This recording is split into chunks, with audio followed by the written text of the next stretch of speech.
This is Caffeine Coils, and I'm Deanna. And I'm Jenny. We have a special guest with us today. Do you want to introduce yourself? Yes, I am Philip White. I am the safety program coordinator here at Mingledorf's.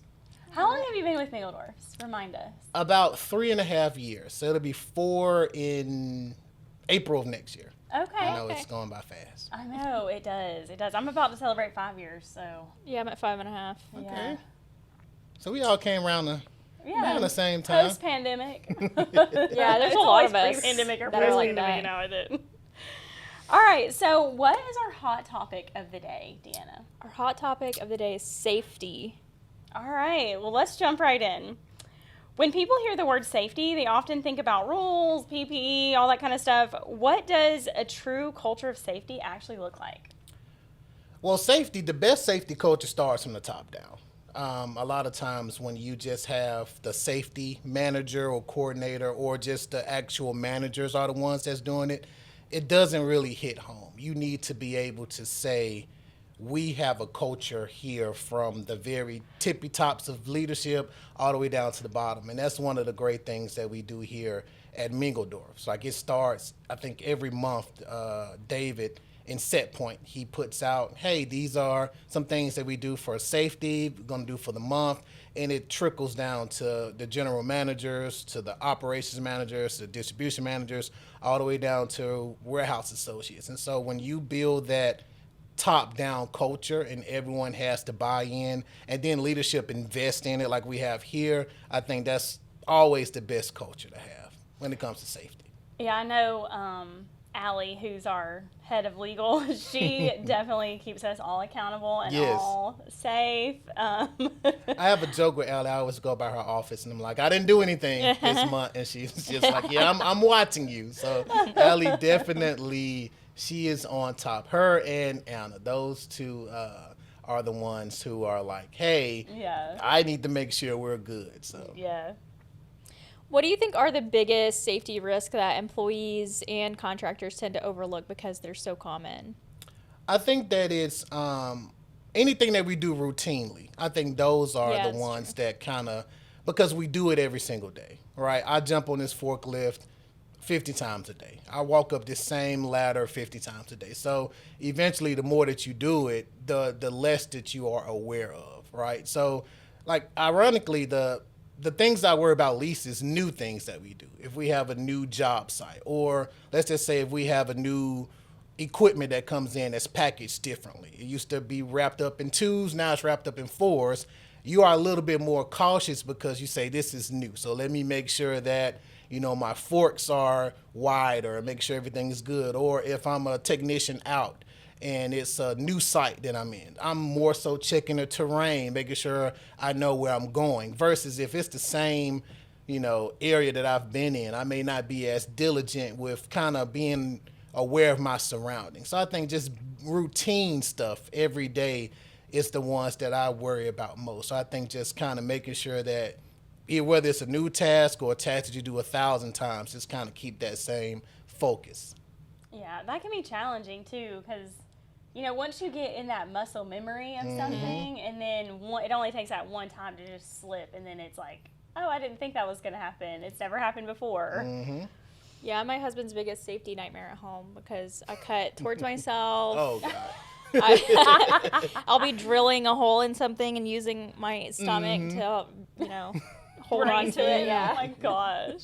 Yeah, Gatlin, my husband is the same way. He hates to see me coming with any power tool Oh, or God. anything like that.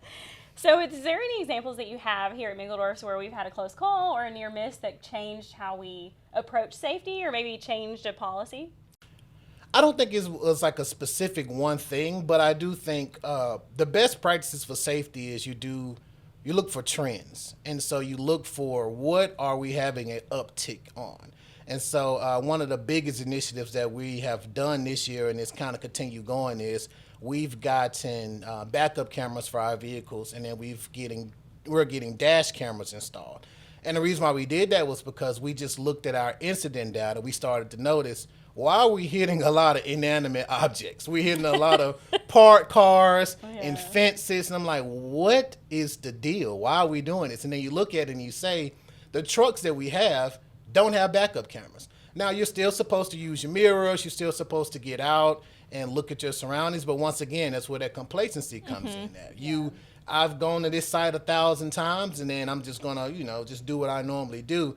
And so when we looked at that, we saw, well, hey, how about we find a way to get some backup cameras installed, right? So we found some, we sourced them, put them all on the back of our trucks, and now they actually have that extra level of, safety that they can look at. Now, they're still supposed to do their normal stuff, but you just want to make sure you give them all of the resources. And then we had another incident where it was kind of like a he said, she said, where, you did this illegal turn. Well, no, you did this illegal turn. And so we found out that if we decide to get dash cameras, the ones that kind of, just like some people may have in their normal cars, it'll help us in any kind of legal case, right? So that way I can be in Allie's good graces when I show her, like, hey, I know they said we didn't do it, but here is actual camera footage of our driver was actually doing what he or she was supposed to be doing. So I don't think that it was necessarily just one thing, but I just think that once you collect the data and the metrics, you look at your trends, and then you can say,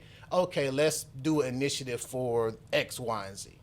It's funny that you say that, because I know we have a lot of customers who that's their biggest liability is their trucks on the road. So that's really good advice to make sure that, they have all the resources they need to be a safe driver, especially backing up. But also the dash cam thing is probably a great way to maybe approach your insurance company and say, hey, we have this now too. Like, maybe you can help us on our rates. Like, we'll be willing to share the footage or whatever, I'm sure there's conversations like that can be had. Yeah, but that's one of the things that does help our, like I said, insurance rating. We have a risk assessment score every year, and we also accumulate these points that help with our score. So if we do X amount of trainings, they do seminars and big safety conferences twice a year where they bring in everyone that's in the insurance captive, and we kind of like put our brains together. Just a good meet and greet. And so when you say things like, hey, we put dash cameras, or we recently put AEDs in all of our facilities, like that severely reduces it, because God forbid, we hope, knock on wood, we never have to use an AED. But when I say those things literally save lives, I know we throw that around a lot, but no, those things are actually there to save lives. So dash cams, AEDs, just anything as small as we bought new gloves, right? That will help us be able to lower that insurance rate. That's good advice. I like that. I didn't even think about the AEDs either. That's another good one. What's the biggest safety lesson that you've learned throughout your career? It would be relationships. That is the biggest thing, because our managers and everyone else, those are my customers, right? Everyone has their customers. You all know, being in the marketing department, my customers are everyone, and keeping them safe. And so the biggest thing is you have to build that relationship. You have to be able to go to them and they trust you, and they trust that you're not just here to be punitive. You're not just here to make me look bad or write me up.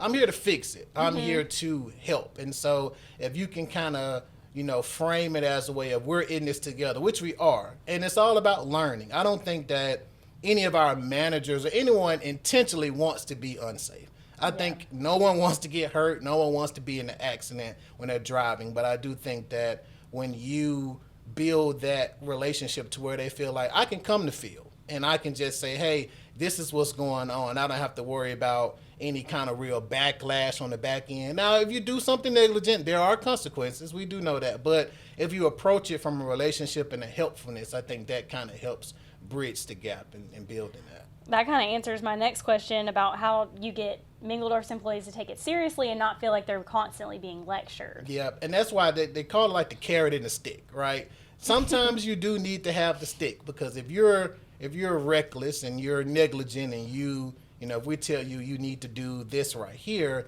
and you don't do it, like I said, there will be consequences. But I think that when you approach it from we are here to help. And I think that's one of the great things we've done in our safety department with all our managers, is that we have just a great culture of, if I call Phil, I know the issue is going to get resolved, because it's not slap on the wrist, you shouldn't have did this. It's, well, let me walk you through it. And then also it's one of those things where I don't do everything perfect. So you may look at something and say, this process sucks, or these cameras suck, right? I get that all of the time. And I love constructive criticism. I love feedback because it's all about making it work together. So if it's a process, I can come up with a great idea. How about we do this, this, this? And they say, well, operationally, if you want to do something at 8 a.m., that's our busy time. Like, I'm sorry, that's just not the perfect time to do it. But if you want to do it around 10, 11 after the morning rush, we can do it. And that's where that relationship communication comes in, that instead of just saying, no, I said 8, it has to be at 8. It's like, you know what? We can actually do this at 10, and it kind of helps you operationally and helps us achieve our safety goals. So when we kind of talked earlier about people getting complacent, when things get busy, how do you keep safety from taking a back seat? I would say the biggest thing is when it gets busy. So for us, HVAC industry, we know that's the summertime, right? And so the biggest thing is that's when I need to be a little more proactive. That's when it falls more on me, because the overall goal of Mingledorf is to help our customers, HVAC, and to make money, right? And even though safety is one of our main focuses, we are a business and we're here to make money. And so when the summertime comes, that's when it is on me to kind of over communicate, like say, hey, I know you're busy, but you have to do this. Don't forget about this inspection. We do things like safety spotlights, where every month I'll highlight something that may be going on in the company, outside the company, compliance wise, any initiatives like heat stress is coming up this month. And so that's one of the things where it's on me to be able to kind of do a little bit more of the legwork, because, and just really emphasize like, hey, it's almost kind of like a little bit nagging. I know I get on their nerves in the summertime, but it's kind of just hey, it's me again. Let's stay focused, kind of like a coach, right? Where you got players in the middle of the game and their minds and bodies are going 1,000 miles an hour. They need to look back to their coach and say, hey, this is the next play. This is what we need to do next. So I think that's a great analogy. Over communicating. I love that. So what are some of the most common injuries that you see, and what steps do you feel like we could take to prevent them?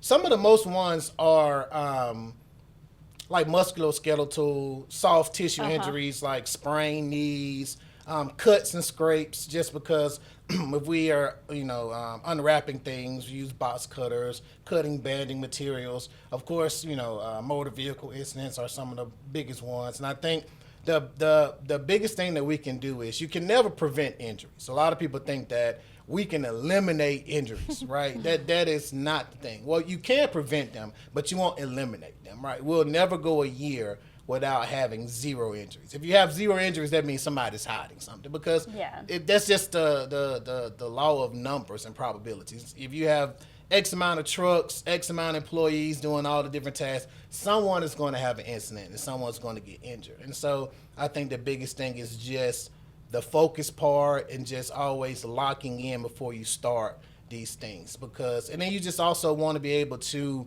give your associates the amount of resources. That's one thing I'm really big on. So we have an uptick in, a year ago we had an uptick in cuts, right, where people are cutting. So we revamped, we ended up getting new gloves, and then we also got cut sleeves, because a lot of times I was seeing people would get cut on the forearms. They would be wearing their gloves, but then they would be handling sheet metal, it'll slip, and then it'll cut the forearm. So one thing we did was we got cut sleeves for everyone, so they can easily put the cut sleeves on, so they have protection from pretty much the elbow all the way down to the hand. And so it's about, like I said, just making sure we give them enough resources to be able to kind of prevent it as much as possible. That's cool. I actually didn't know that existed. So you mentioned heat stress. That's a major issue within our industry. What do you think that technicians and managers should be doing to watch for that in the summer months? Well, the biggest thing is, I always say, you need to get eyeballs on your associates. That's what we always say, because you'll see them walk in the morning, and then a lot of times you don't even look at them or talk to them until, maybe midday or right before they leave. So my biggest thing is, just as a manager, you will want to go out and talk to your people, look at them, right? And then especially in the hot months, look for signs like dizziness, profuse sweating, right? Confusion. Maybe they have nausea. Maybe they're moving a little slow. They just look very tired. And so that's the biggest thing. We do a great job here of supplying our associates with water, right? Making sure that we always keep pallets of water always ready. We did an initiative a couple years ago. I had a call from a driver who was saying that, when I go to unload the truck, if you think about it, if it's 100 degrees outside, it's about 140 in the back of the Right. truck, Yeah, right? yeah. And so he was saying after a long day, it is really, hot back there. What can we do? And so one of the things that we kind of did to help with that is we gave everyone kind of like some portable fans, and then we bought coolers for the trucks. Because a lot of times our drivers would grab water, but they'll just throw it in their car. So mid-shift is now hot water, right? So we gave them personalized individual coolers to where they can just load it up with ice, throw their water in there, keep them hydrated. And so then that's one of the biggest things too, like I mentioned earlier with the managers, looking at your drivers and seeing how they're doing, and then making sure, hey, is everyone drinking? Is everyone hydrated? Is the water cool, right? So just kind of doing your due diligence with that, but just kind of really looking and just focusing on your employees. So what are some of the warning signs that they should be looking out on for the associates that are pushing themselves too hard physically? So for associates that will push themselves too hard, I think the biggest tell is disengagement, right? Or just routine tasks that they normally do, maybe they've slowed up, or maybe they're just not doing it right, where you're seeing more mistakes and you're seeing just less focus because, or if you just notice that, they may always be asking for overtime, or you may see that, hey, this person is always here, start of the day, end of the day, right? So you just want to kind of look for things like that. But like I said, the biggest thing is just routine and then just disengagement, where you're just like, you are normally one of my best forklift drivers and you've had 2 or 3 incidents in 1 week, and now you didn't have 2 or 3 all of last year. That's when you start to say, what's going on? So you kind of want to look at the trends, but I think once again, it's about communicating with your associates, knowing their patterns, knowing like, hey, you're usually, here every day at 6 a.m. You're coming in at 6:30, 7 o'clock, you seem more tired. So I think it's always about just getting the feel and knowing the patterns and traits of your associates. That's a good good- advice, yeah. yeah.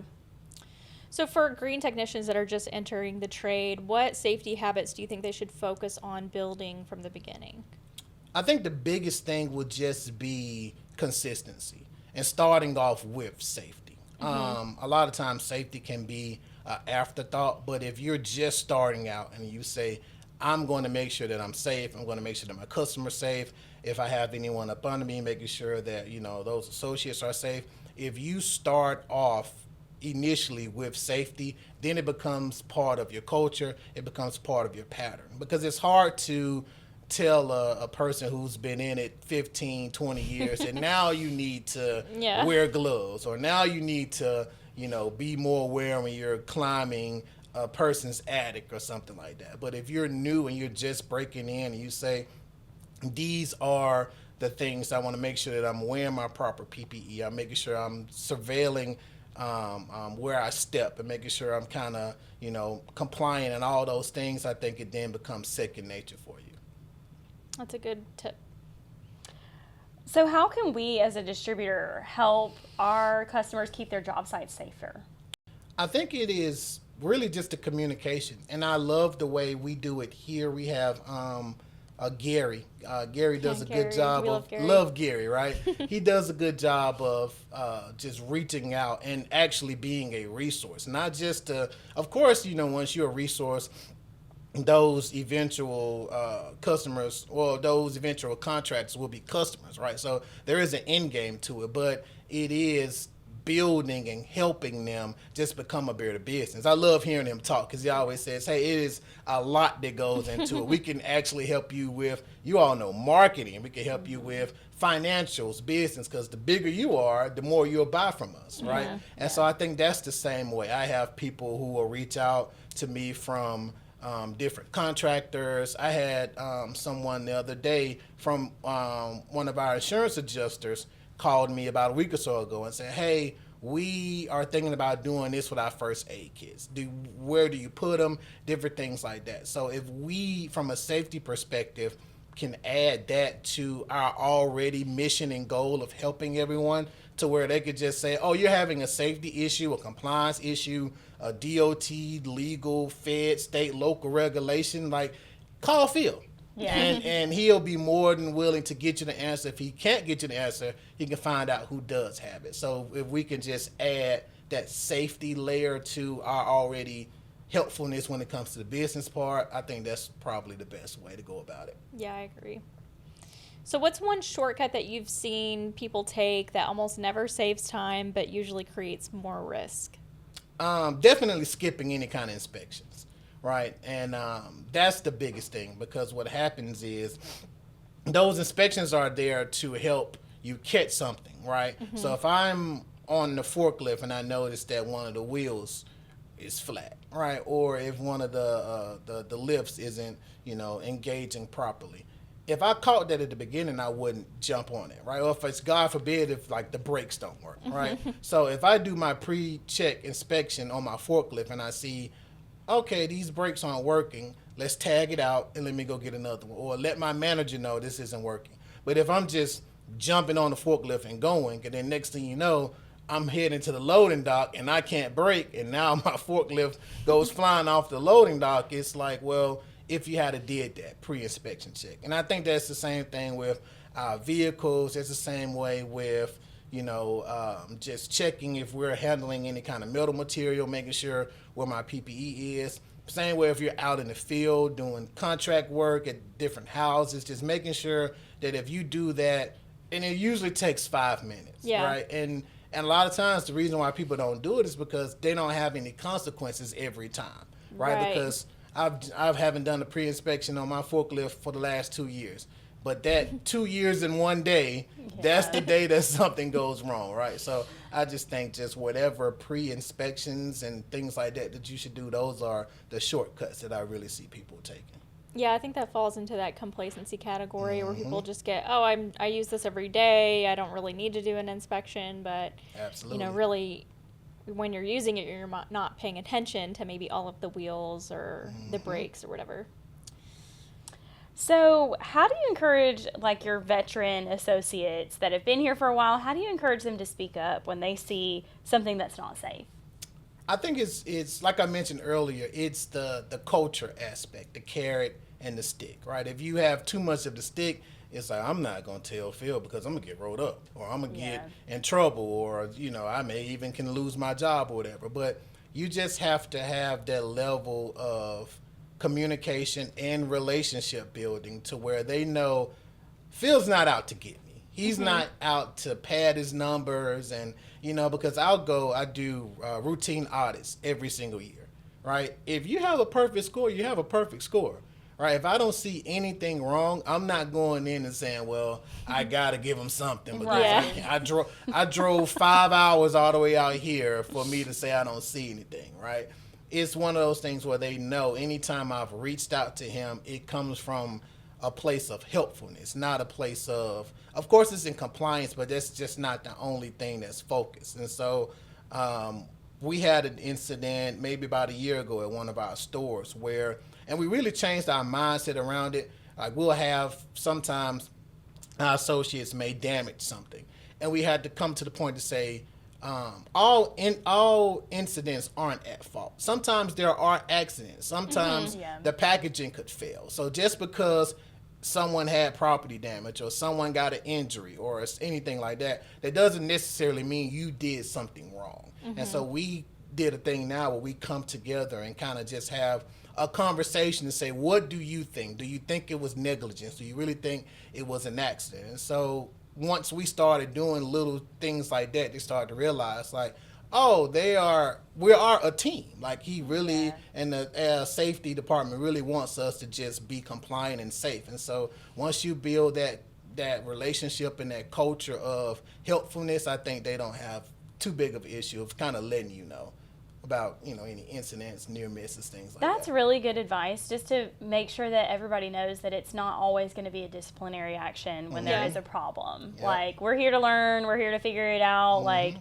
maybe there are some things we should be doing different, but sometimes it's just gravity or whatever, Exactly. at fault. Like, it's not necessarily a person. Yep.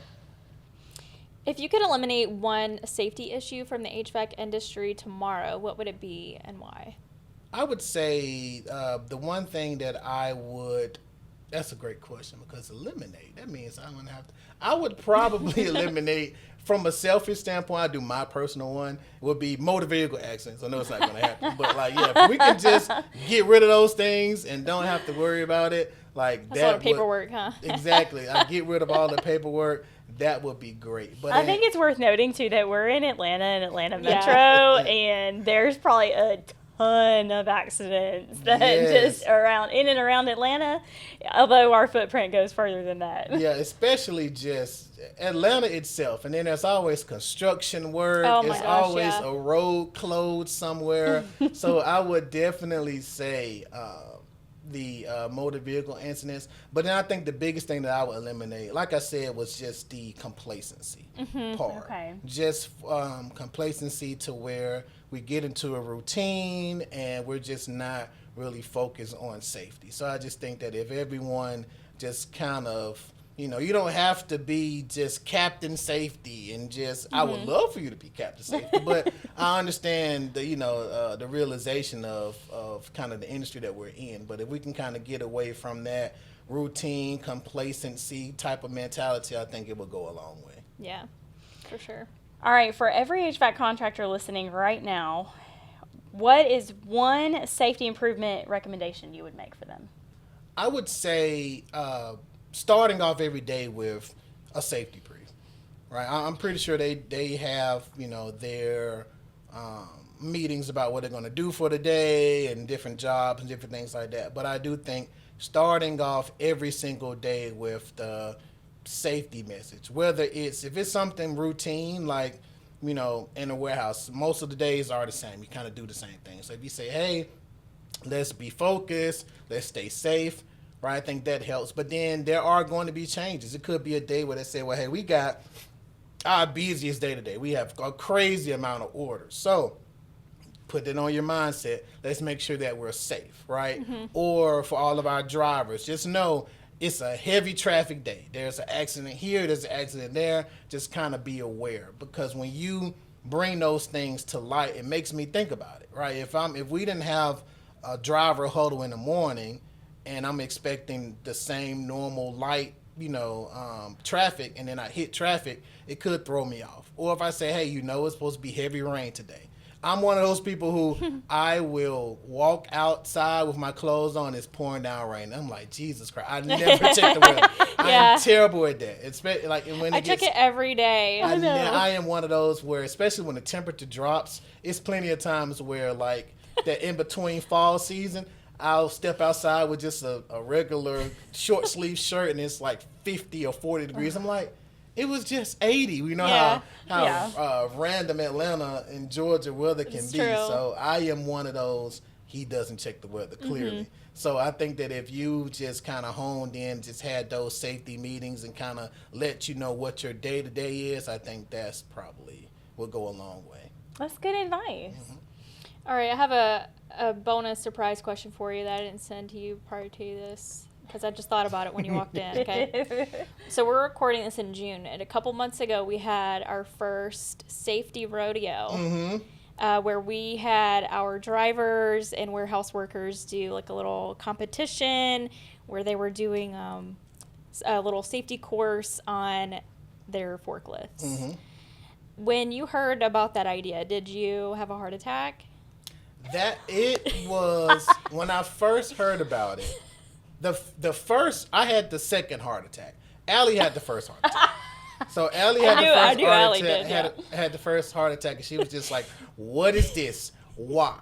Right? And because it was Jim Spinella's idea. Because his big thing was, let's do something fun. Let's do something engaging, rewarding, right? And let's kind of promote safety. And then it kind of trickled down to Verl, Lee, myself, Jackson, Paul. It's a bunch of other DCNs. I don't want to forget who else was involved. But what ended up happening was we decided to say, well, let's focus it on safety. We're not just going to get out here and do Yeah. backflips or with the forklift or just do different things. Like, and ironically, when we did it, it was our safety month topic was forklift safety. So it kind of rolled That's good. into it. And so one of the things that we incorporated too was when we did some of our initial trial runs, we did 2 competitions, a local one to get the winner and then the major one. But the local ones, we would do things like the criteria would be, anytime you go down the aisle, you have to honk your horn. We're looking to see if you had your Okay. seatbelt on, how your forks were, and there would be heavier and heavier penalties, right? And then some of those things like a seatbelt, automatic disqualifier, right? If you didn't do your pre-inspection check, automatic disqualifier. And so, yes, it's good that you can jump on a forklift and do all the spins and lifts and fit the little pallet into the little hole, but the biggest thing was the penalties were all safety violations. And so, but it was a time. It was extremely fun. Yeah, it was. It's something that I hope that we continue to do in the future. We had a great turnout. A lot of people came. We had food, ice cream trucks. I think how we ended up putting the camera on the forklift, so we was able to get Yeah. some really good video of it. There's actually a video of that on our YouTube page, and Yeah. so if you guys want to check it out, I actually was really impressed. I wasn't able to attend this year, but I was really impressed when I saw the footage, and I just feel like the whole competition was put together very safely too, so I appreciated that, and it looked like a really fun time. Yep, so. and that was like the first one we ever did. Yeah. So just once, if we get, our wheels turning and give us a little bit more time, like I was very impressed, especially just the way that we all came together and kind of put it together. So like I said, hopefully that could be something or tradition that we can kind of do every single year, but it was definitely a fun time. And I made the logo, so shout out Yep. to me. All right, so we know you are a loyal listener of Caffeine and Coils, so you know that at the end of each episode we play a little fun game. Okay. So our game for today is this or that, and I'm Okay. going to ask y'all. I'm going to give you 2 options, and you have to say this or that. Okay. I don't know if you're a car guy or not, but Ford or Chevy? I would pick the Chevy brand, but I love a Ford Raptor. Okay. Okay, it's like one specific Ford. Yeah, okay. just like once if you said I had to pick one, it would be Chevy. But if you Okay. said a specific one, I want the Ford. Wait, Raptor. do you drive a Ford Raptor? No, I don't, and that's the thing. Okay, there's one in the Yeah. parking lot right now. Oh, That's it what I is? was wondering. I think there is, yeah. I wish they don't. I don't. Yeah, Yeah. I think Chevy might be more reliable or something, but I do like a Ford Bronco, like the Oh, old yeah. Ford Bronco. Mhm. Oh, I'm a Ford girl through and through. It drives my husband crazy. Okay, so would you rather have a 100-degree day or a 20-degree day? I can be cold. Yeah, be I 20. cannot be hot. I am one of those people. Oh my where gosh, what I is wrong cannot with y'all? I love the heat. I love good heat, right? Because I think that in the summertime I just get irritated. Yeah. when I'm hot. Now it's easier to cool off. That is for sure. Like you can cool off way quicker than it is to warm up. But when I'm cold, I'm just kind of focusing in, trying to stay warm. If it's a 100-degree day, I may end up saying something that I'm not supposed Yeah. to say because I am so. And then I sweat, and the sweat's going down my back. It is just. I'll take a 20-degree day, me. Oh, well, guess what? It's June, so they're saying we're having weather in the 90s. I love it. I thrive in the summertime, so I'm in the right industry for that. Okay, iPhone or Android? Oh, iPhone. Okay, Yeah. Yeah, it's not- I I'm don't team. think We're that's all even team iPhone around Yeah. here. And that's how they hook you. Everything is there. Yeah. It's Yeah, like yeah. it's not like the iPhone feature wise is just that much superior. It's just like I have all my stuff on here and I Yeah. don't want to start over. Yeah, that is true. Everything works together so Everything well. works, Yeah, yep, and it's like I yeah. don't want to disrupt that. All right, Coke or Pepsi? Coke. Yeah, Coke for Coke? sure. Yeah. Okay, I could leave both of them, so I'm not really a soda drinker. But all right, burgers or tacos? Ooh. Burger. It just depends on the day. I think at its best, a great hamburger It's better. See, no, because I used to live in California and I've had great. I'll take tacos. Okay. Yeah, I could do a I'm lot tacos. more with tacos. Yeah, I'm true. tacos, Yeah. yeah. All right, Netflix or YouTube? YouTube. YouTube. Oh, see, that's a tough one for me. They both have their place. They definitely both have their place. Yeah. But I do a lot of YouTube. Is for like. YouTube has so much more diversity of content and stuff. yeah, that's true. Yeah, Netflix is like, this is what you get. Yeah. And it's times where I get on Netflix, I'm like, I don't see anything. same. But I can go on YouTube, and that's where I get like all of my talk stuff, like podcasts, my sports talk, TV shows. That's where you watch Caffeine and Coils. Caffeine and Coils, absolutely. All right, if you're going on vacation, the beach or mountains? Mountains. Yeah, me too. Oh my gosh, Yeah, I know I'm the you- beach because I want to be in the sunshine and the water. Ugh. And I am one I of don't like those the where sand. I need activities, right? I don't. Fun fact: I was in the Navy, and I used to. Oh, wow. I was stationed overseas in Naples, Italy, and so I went all over Europe, seeing all of the sites, and then I realized I need activity. So we went to go see the Leaning Tower of Pisa. I got there, I saw it, I took my pictures, and I was like, I'm ready to go. Yeah. This was cool, but said, I'm ready to go. I'm ready to go. It was nice. I'm ready to go. And I'm not one of those where it's like, and I get the vibe. You get Yeah. your towel, you lay out on the beach, you catch some Yeah. sun. I will get to the beach, and after 20 minutes, I'm like, this is all we're doing. Like we're just not really. Yeah, doing I'm like, nothing. okay, one beach day, and then I'm like ready Yeah. to not go to the beach anymore. Well, see, that's like I feel like that's one of the only places that I'm going to get there and sit still. Like, outside of that, I'm like, okay, where are we going? What are we doing? All right, sunrise or sunset? Sunset. Oh, yeah, for sure, sunset Yeah, for me. yeah. Sunrise or sunset? You know, for I'm gonna go sunrise on this one. Yeah, you get up at like before Yeah, the 'cause- chickens even crow. That is a good way. I will say that is a great way to start your day. I think it's Yeah. a better feeling to see a sunrise, especially if you in a good area. with nobody's the vibe. up. Nobody's. Yeah, I can see that. That's a better vibe. But I will say I do love like my morning time. If the kids are still asleep, everybody's still asleep, I like get up, go sit on the Quiet. porch and have my coffee. yep. Yeah. All right, sweet tea or unsweet tea?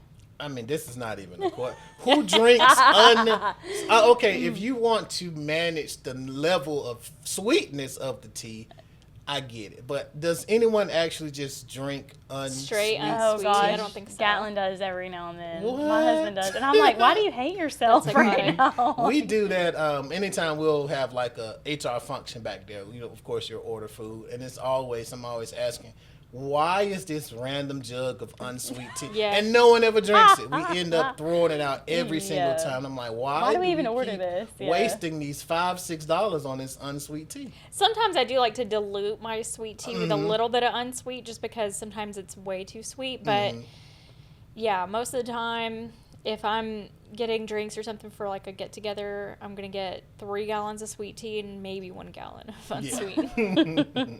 All right, so when you're driving, do you listen to podcasts or music? I go back and forth. Oh, So if it's a drive to work, which is a shorter drive, I do music, especially in the morning.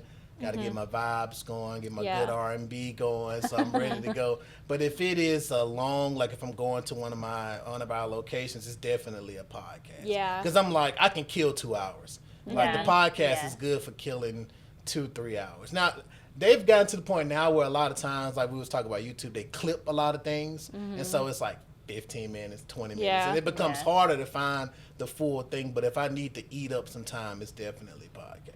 I love when I'm like, I got like 5 or 6 hours I gotta drive, and then you find like a season, and you're like, yes, I can listen to this whole Yeah. season, like binge it. Cash or card?